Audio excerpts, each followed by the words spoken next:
క్రీస్తునందున్న ప్రియులకు ప్రేమతో వందనాలు తెలియజేయుచున్నాను. జూలై నెల 7వ తేదీ 2024. ఈరోజు దేవుడు మనకు చేస్తున్న వాగ్దానం ఏమిటనగా, కీర్తనల గ్రంథము 34వ కీర్తన 4వ చరణం. నేను యెహోవా యొద్ద విచారణ చేయగా ఆయన నాకు ఉత్తరమిచ్చెను.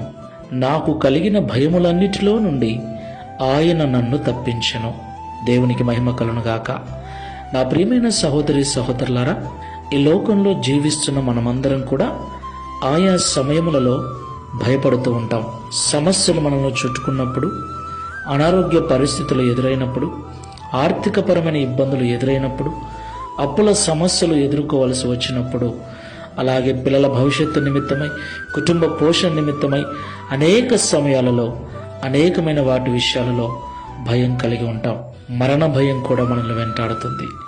ఆ ప్రియమైన సహోదరి సహోదరులారా, దేవుని యొద్ద మనము ప్రతి విషయమును చెప్పుకున్నప్పుడు, అనగా ప్రతి విషయమును ప్రార్థనా విజ్ఞాపనముల ద్వారా కృతజ్ఞతాస్తుతులు చెల్లిస్తూ దేవునికి మనము మనవి చేసుకున్నప్పుడు ఆయన మనకు ఉత్తరమిచ్చి మన భయాలకు కారణమైన ప్రతి పరిస్థితిని చక్కబరుస్తాడు.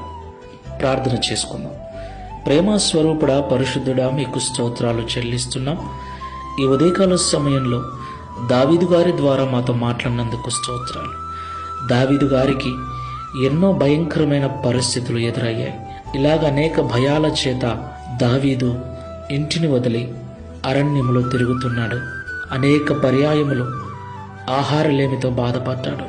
ఎన్నో రకాల భయాల చేత దావీదు ఉన్నప్పుడు, ప్రతి విషయాన్ని నీ సన్నిధిలో మొరపెట్టినప్పుడు, నీకు మనవి చేసినప్పుడు దావీదు మనవి ఆలకించి దావీదుకు కలిగిన భయాలన్నిటి నుంచి విడిపించిన దేవుడవు, నెమ్మదినిచ్చిన దేవుడవు, నీకు స్తోత్రాలు.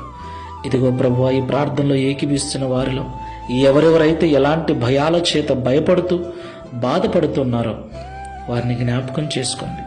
ప్రార్థనాపూర్వకంగా ప్రతి పరిస్థితిని నీకు చెప్పుకొనుచు నీ ద్వారా విడిపించబడి నెమ్మదిగా జీవించే కృపను అనుగ్రహించమని, తద్వారా దావీదు వలె మేమును అనేకులకు సాక్ష్యం ఇచ్చినట్లుగా సహాయము చేయమని యేసు నామములో ప్రార్థిస్తున్నాము తండ్రి. Amen. Praise the lord. God bless you.